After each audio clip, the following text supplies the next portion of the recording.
시청자 여러분 안녕하십니까. 지금부터 전옥현의 안보정론을 시작하겠습니다. 지금 시간은요 7월 12일 이제 10시를 넘겼습니다.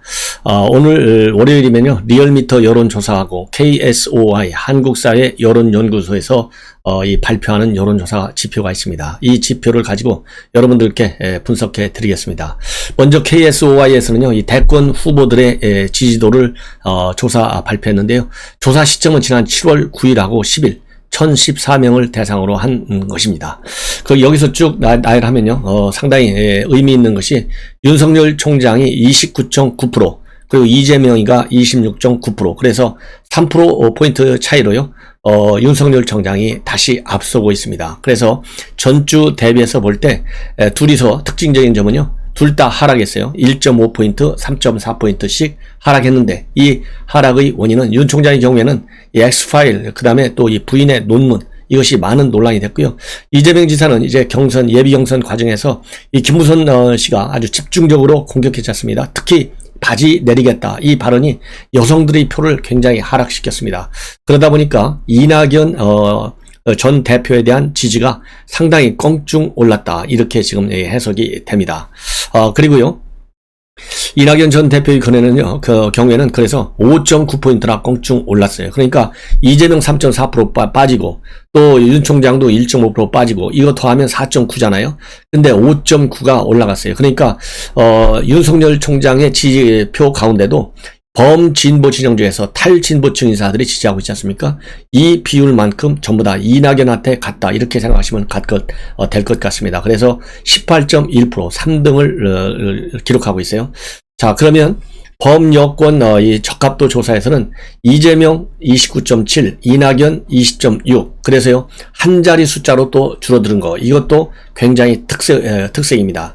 추미애가 5.8, 박용진 4.4, 심상정 4.6, 정세균 4.0 이렇게 되어 있습니다. 심상정이도요 4.0입니다. 4.6이 아니고요. 제가 좀 이 숫자를 잘못 읽었는지 모르겠습니다. 그 다음에 야권 조사에서는요 윤석열 총장이 29.1 독주입니다. 야권은. 그러니까 여권이야말로 한 자리 숫자까지도 이낙연과 이재명 좁혀지고 있지만은 야권은요 한 두 자릿수 이상으로 벌어져 있어요. 2등이 홍준표 12.8이고요. 3등 유승민 10.9, 그 다음에 안철수 4등 5.5가 되겠습니다. 그리고 최재형은요 4.3입니다.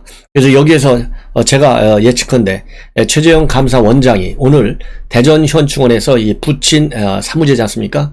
이어서 이 백선엽 장군의 묘소를 방문해요. 그래서 국가안보, 보훈 이런 거를 메시지로 말하자면 남기면서 사실상의 정치 참여를 선언하는 그런 일정을 갖는 것으로 지금 여러 언론에서 이 보도를 하고 있거든요. 그래서 아마도 지금 이제 10시 반쯤 됐으니까 잠시 후에는요, 이 최재형 감사원장이 오늘 사무제를 지내고 그리고 이 백선엽 장군 묘소에 가서 어떤 방명록을 남기는지 그리고 기자회견에서 어떤 입장을 놓는지를 가지고 여러분들께 정확하게 또 이 분석을 해 드리도록 하겠습니다. 자, 이렇게 해서요, 지금 현재 윤석열 총장이 다시 1위를 기록하고 있다. 이렇게 말씀을 드리고요. 그 다음에 리얼미터 여론조사인데 이 리얼미터의 경우에는요, 지난 7월 5일에서 9일입니다. 그리고 KSOI는 9일에서 10일이에요. 여러분들 참고로 해주시고 KSOI는 1000명이 조금 넘고 리얼미터는 2500여 명을 대상으로 ARS를 조사한 겁니다. 자, 여기에서요 이 대통령 긍정평가율이 지난주에 38.0에서요 41.1% 올랐는데 야, 이거 저는 잘 느끼지 못하겠어요. 참 이상해요. 그리고 또 이 부정평가율도 떨어졌어요. 58.1에서 54.9.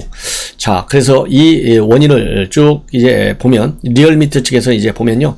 여권에서 여권 경선 레이스가 굉장히 본격화했다는 거. 그리고 또 윤석열 총장에 대한 검증 논란, 이런 것 때문에 여권 지지층들이 결집했다. 그래서 대통령과 민주당의 지지율이 올라갔다. 이것이 리얼미터 측의 분석입니다. 저 분석이 부분적으로는 동의하는 면도 있지만은 그 큰 틀에서는 저는 동의하기 어렵습니다. 그렇지만은 일단 그 수치는요 우리가 중하게 받아들이고 우리에게 지나치게 유리하게 여론조사 결과를 예측하고 거기에 따라서 대응을 해 나간다면 우리는 참패합니다. 그렇기 때문에 항상 이 베스트 시나리오도 중요하지만요 제일 나쁜 시나리오에 대해서도 우리가 대비를 해야 돼요. 그래서 이 긍정과 부정의 차이, 결국은 13.8% 정도 차이가 나는 것으로, 그러니 여전히 편차는 상당히 큽니다. 자, 그런데 이런 이 긍정평가는요, LH 사태 이후에 직후인 3월 첫째 주 이후 18주 만에 40%대를 회복하는 그런 현상을 나타내고 있어요. 자, 그럼 어디서 이렇게 올랐느냐? 30대에서 제일 많이 올랐습니다. 13.5. 그 다음에는 무당층이 9.1, 진보층 5.4. 그 다음에 인천, 경기에서 4.1, 불경에서 4.0. 대구, 경북에서 또 올랐어요. 3.8. 호남도 3.4. 여성도 4.2%나 올랐습니다. 그 대부분 지역에서 많이 올랐어요. 그리고 민주당도 또 올랐어요. 지난주보다 죄송합니다. 무려 3.3%가 올라가지고 32.9. 그리고 국민의힘은 0.6이 빠져서 37.1. 역시 거의 한 5% 정도의 편차가 나고 있습니다.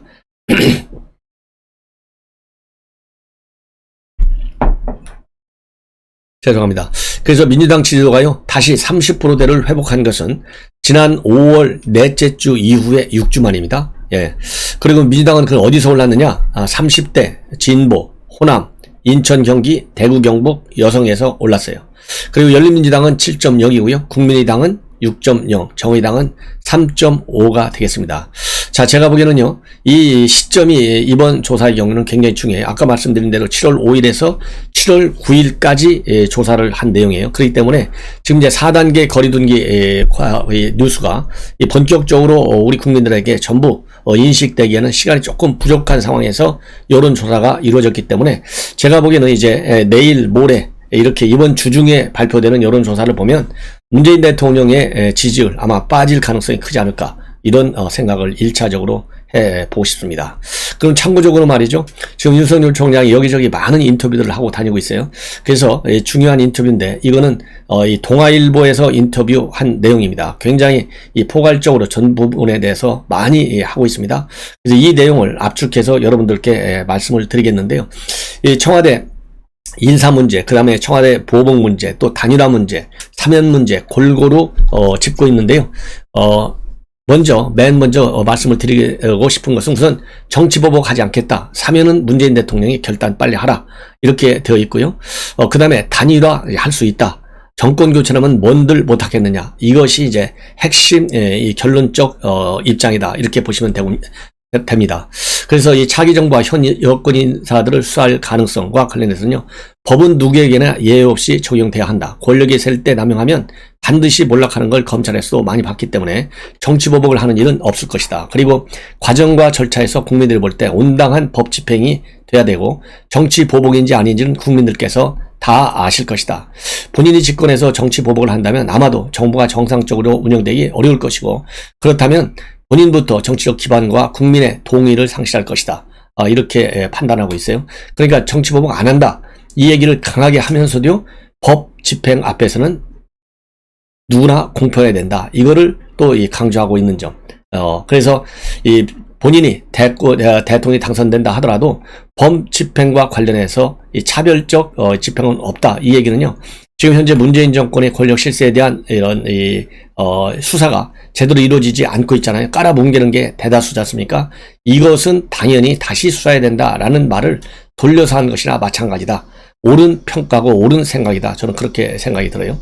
그 다음에 원전과 같은 수사에 개입한 것을 목격한 적이 있느냐? 여권이, 청와대가 인사에 과도하게 개입한다는 것은 그런 걸 하고 있다는 증거가 아니겠느냐? 그래서 원전 문제에 관해서도 청와대가 직접 수사에 개입했다. 이거를 분명하게 밝히고 있어요. 상당히, 그러니까 청와대가 말이죠, 이 검찰의 정치적 중립, 본질적으로 해치는 세력이 주인공이 청와대가 있다는 것을 밝히고 있습니다. 그리고 이 적절한 선을 이미 넘지 않았나 싶다. 권력이 셀 때 남용하면 반드시 몰락하게 되고 그러한 무모한 짓은 절대 하지 않을 것이다. 그리고 이 박근혜 대통령, 이명박 이 사면과 관련해서는요, 국민 통합을 위해서 김대중 대통령은 당선자 신문으로 YS와 협의를 해서 했다. 그래서 한국 정치가 진일보되는 장면이었고 였는데, 다만 사면은 국민 통합을 위해 이루어져야 하고요, 선거 공약으로는 적절하지 않다. 이런 원론적 입장을 내놨어요.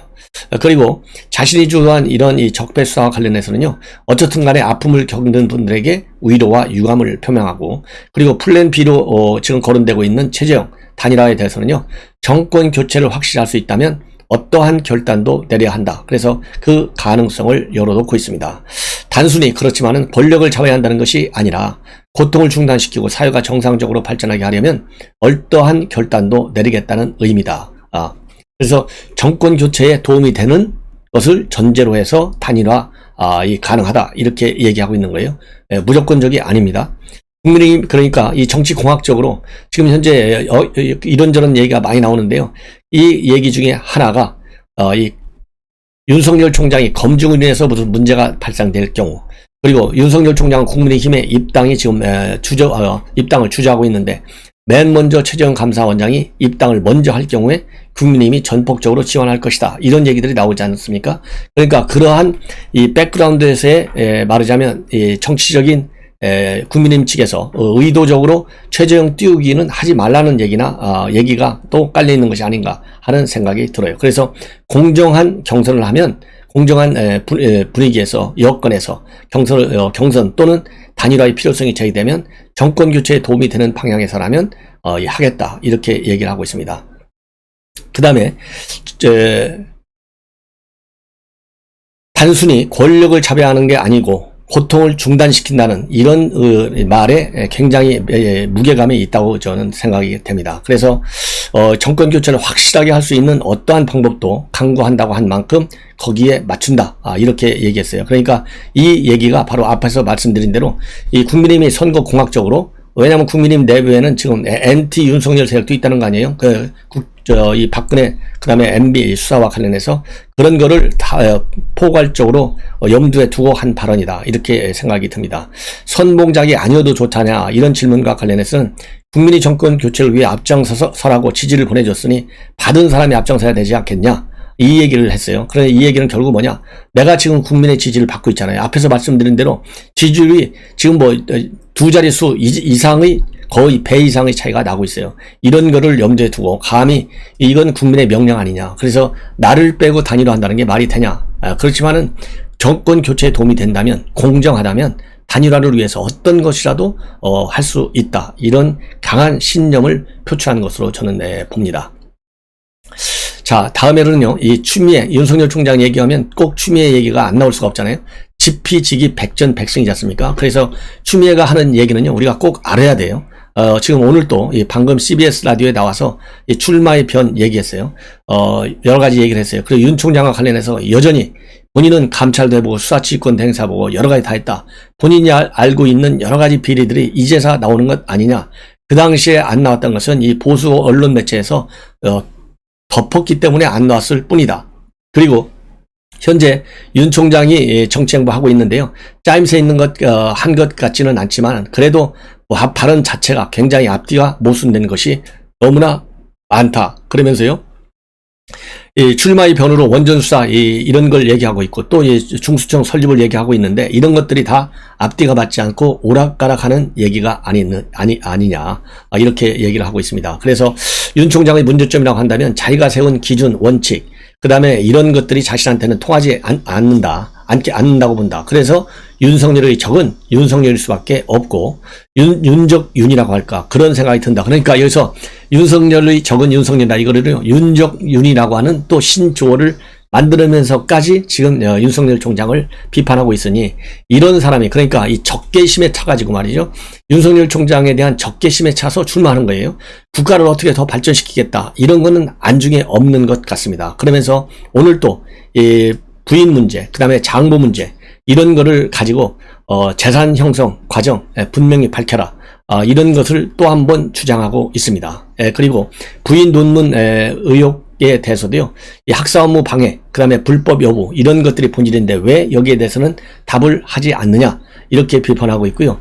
그리고 연대 단일화, 지금 이재명과 그런 얘기가 나오지 않습니까? 여기에서는 하나의 포용하는 원팀의 역할을 하려고 하는 것이다. 오히려 본인이 본선에서는 경쟁력이 더 세다. 본인이 나오지 않았으면 흥행이 어디 있겠느냐. 이렇게 얘기하면서 개혁이 빠진 민주당은 안 꺾는 찐빵이다. 그래서 촛불 정부가 개혁 완수를 하는 것이 사명이고 민주당의 과제인데 이것을 위해서 나왔다 이렇게 말은 하고 있지만은요, 윤석열 총장 디스하려고 나온 것으로 저는 판단하고 싶습니다. 아마도 우리 시청자 여러분들 저하고 뭐 비슷한 생각 아니겠어요? 자, 이제는요, 이준석 대표, 이 과거 대표들하고 비교해 보면 무슨 배지를 안 달았다, 그 다음에 나이가 젊다 이런 것도 있지만요, 이 공부 배경이 달라요. 이 대학서부터 미국에서 다녔잖아요. 이 영어를 얼마나 잘하겠어요. 그러다 보니까 최근에 주한미 대사 대리도 만나서 이 뭐라고 그럴까요? 통역 없이 비공개 이 간담회를 가졌어요. 그리고 또 이어서 지금 보도 내용을 보면 블룸버그 통신과 또 인터뷰를 했습니다. 그래서 제가 보기에는요, 국민의힘의 당 대표 들어선 이후에 외신과 그리고 주한에 우리 한국에 주재하고 있는 외교단 측에서의 이런 간담회 이런 것들이 굉장히 많이 올 것으로 같습니다. 그래서 국민의힘 인터뷰도 했고요. 또 오늘은 이 주한 중국 대사와의 간담회도 또 예정되어 있다고 합니다. 그래서 얼마 전에 주한미 대사 대리하고 했잖아요. 대사 대리하고 한 이유는 현재 바이든 행정부가 아직도 미국 대사를 임명하지 않고 있어요. 그래서 대리하고 만나서 얘기한 것이고, 중국하고는 이제 대사가 있으니까 당연히 주한 중국 대사와 면담을 하고 있죠. 근데 오늘 이 블룸버그 통신 굉장히 세계적으로 영향력 있는 통신이고, 여러분들 잘 아시다시피 문재인 대통령을 수석 김정은의 대변이다 이렇게 해서 우리 대한민국 국민 중에 아마 블룸버그 통신 모르는 사람이 없을 겁니다. 그래서 오늘 인터뷰를 통해서는요, 홍콩의 민주화 시위에 참여한 이력을 언급하고 있어요. 지난 2019년도에 홍콩 민주화 시위 얼마나 대대적으로 일어났습니까? 그때 참여한 것도 언급을 하면서 그때의 상황을 보면 80년대 한국운동을 상기시킨다 이렇게 언급을 하고, 또 이거를 빗대어서 문재인 대통령이 지나치게 중국의 친화적이다. 그리고 홍콩 자치권을 억압하고 또 신장 강제노동에 대해서 중국 움직임 비판하는 데 있어서 미국이나 유럽 연합보다는 너무나 부드러운 어조를 유지하고 있다. 이래서 문재인 정권이 홍콩 민주화 문제, 신장에서 인권 탄압 문제 이런 거에 관해서 입을 거의 다물었잖아요. 이거를 이제 우회적으로 부드럽게 비판하고 있는 것이죠. 그러면서 분명하게 말할 수 있는 것은 문재인 정부는 중국에 기울어져 있다. 국민은 달갑지 않게 생각한다. 이렇게 얘기를 했어요. 이 얘기는 결국 뭡니까? 문재인 정권이 인권 변호사, 그렇게 하고 또 인권을 지키겠다고 약속을 한 이 문재인 정부가 북한이나 중국 인권 문제에 대해서는 아무런 비판도 하지 않고 있는 거, 이거를 강력히 지금 비판하고 나선 겁니다. 그래서 이 인터뷰가 보도가 되니까요, 이게 이준석 대표가 반중 자세를 나타냈다 이렇게 일부 언론에서 보도하고 있는데요, 반중은 아니다라고 국민의힘에서는 다시 이 입장문을 내놨습니다. 해명을. 왜 그러냐면 오늘 오후에 주한 중국 대사 만나는데 뭐 오전에 나온 언론에서 반중국 입장 냈다 그러면 예의가 아니죠. 그래서 아마도 이 해명을 적극적으로 하는 것이 아니냐 이렇게 저는 생각이 듭니다. 자, 그 다음에는요, 또 지금 서울 고검의 11층이요. 요즘 상당히 충격적인 현상이 많이 벌어지고 있다. 왜 그렇습니까? 고검에 이번에 대규모 인사 학살을 당한 이 검사들이, 고위 간부 검사들이 거기에 다 몰려 있어요. 그렇기 때문에 그 시야에는 배속 검사도 없고 냉장고도 없고 아무도 없고 혼자 자리 지킨다. 이런 정말 뭐라고 그럴까요? 안타까운 이 기사를 조선일보에서 보도하고 있어요. 그러면 대표적으로 누가 있느냐? 울산시장 선거 개입 사건을 수사 지휘했던 신봉수 전 평택지청장, 그 당시 중앙지검 2차장이었어요. 그리고 유재수 경제부시장에 대해서 청와대 감찰무마 사건을 지휘한 바 있는 홍승욱 전 천안지청장, 이 사람은 동부지검 차장 때 일었었던 실세 수사입니다.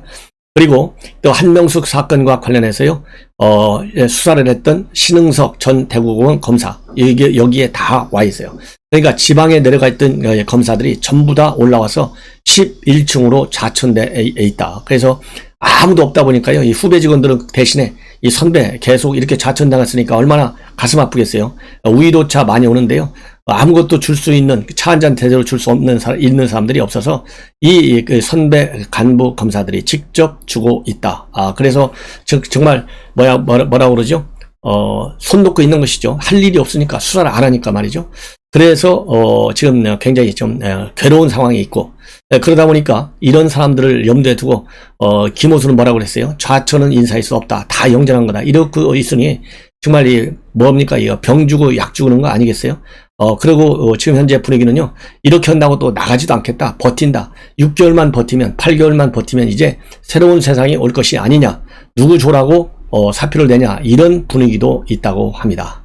자, 이걸 보면요, 현재 문재인 정권이 얼마나 잘못된 인사, 잘못된 검찰권 행사, 아까 윤석열 총장도 그랬잖아요. 원전 수사와 관련해서 청와대에 압력이 오는 것을 느꼈다, 이렇게까지 발표하지 않습니까? 참 큰 문제다. 이런 모든 것들이요, 하나의 이제 신국정농단 아니겠습니까? 언젠가는 만천하에 드러날 것이다. 또 드러내야 한다. 이런 말씀을 드립니다. 시청자 여러분, 이것으로 오늘 두 번째 방송을 마치고요.